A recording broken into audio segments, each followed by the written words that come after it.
Hey everyone, it's Alex, and I have an amazing video for you today about another outrageous story dating back to the 1940s.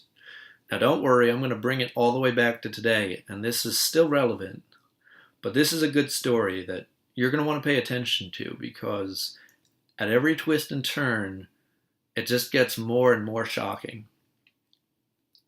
I think everybody today needs to be aware of these kinds of stories to understand the world we live in and what we can and can't expect from doctors and the government and who's going to protect us or whether you need to protect yourself. So let's go back to the year 1948. You're a newlywed wife and you're trying for your first kid. You're hoping for a girl, but your husband's hoping for a boy. And you hit gold, you get pregnant. And then you see in the newspaper one of these lovely advertisements about this new drug, DES, diethylstilbestrol. This was marketed towards all women who were pregnant because it could allegedly reduce risks for miscarriage or premature birth. So it seems like the only healthy thing to do. So you go to your doctor, you ask them about it, and you get a prescription for it. And then we skip ahead a couple years. Now the year's 1953, and you've given birth along with a lot of other, mothers who were taking DES. And so somebody runs the numbers, and the science shows, well, it didn't prevent miscarriages nor premature births. It didn't do either of those things. So what does the FDA do? And what do doctors do, right? The FDA pulls it and doctors stop prescribing it 18 years later. That's pretty crazy, right? That's not right.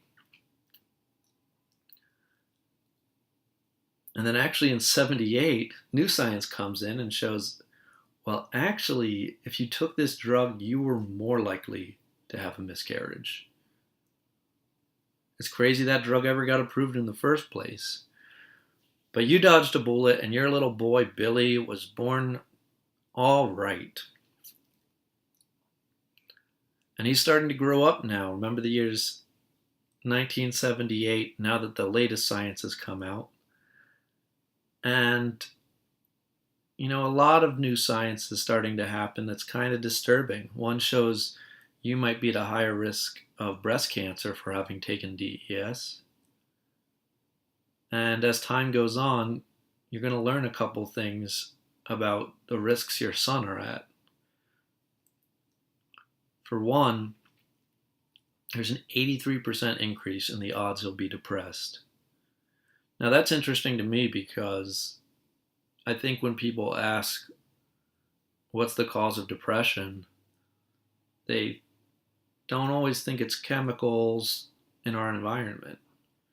Maybe it could be. But it gets worse. Your son's also at risk for cancer, higher risk of infertility, and here's the real kicker. One survey found 20% of DES sons were transgender. There's no way that could be chance. So I guess maybe that makes sense considering DES is a very strong estrogen. And now the research shows that if your son has kids, there's a word for that. That's a DES grandchild. And that kid is even at risk due to the damage from the DES. That's pretty crazy, right? So what's the lesson here? Is the FDA not tough enough? Do doctors prescribe stuff for no reason? Well, that might be part of it. I mean, there's research that shows a lot of doctors do get paid by drug companies. I don't think that should be legal. But even without that, there's DES was given to 95% of cattle at the peak period. And according to Canadian research, so the Canadian Department of Health wrote a letter to the FDA saying, why did you approve DES being given to chickens when, according to our research, women who eat DES from chickens, who eat chickens who were exposed to DES, have a measurably higher level of this in a pap smear. That's pretty scary.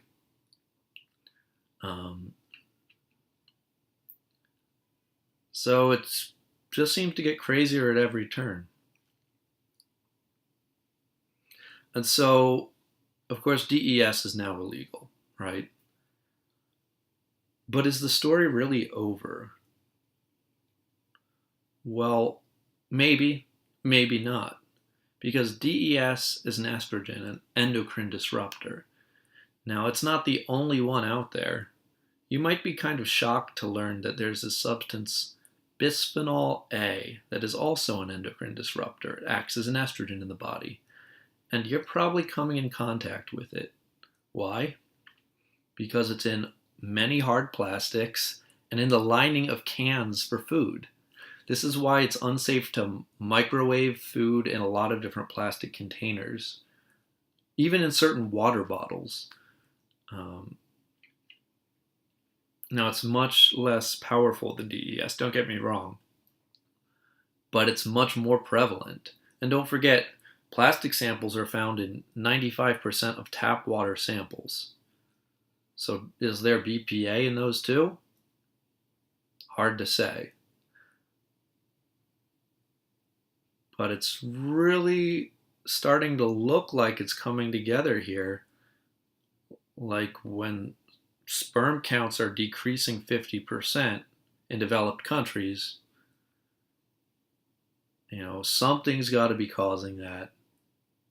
Could it be this BPA, bisphenol A? Hard to say. Now, when I learned all this, I thought it was absolutely outrageous, and that's why I made this video on this channel. Go ahead, like it, share it. This is important, and I'm going to, again, post sources below this video for everything, because it's really important that you're able to sort out the crap from the facts. Because if you spout crap, nobody's going to believe you. This is all above the books, recorded. You can get it in an encyclopedia and a published book.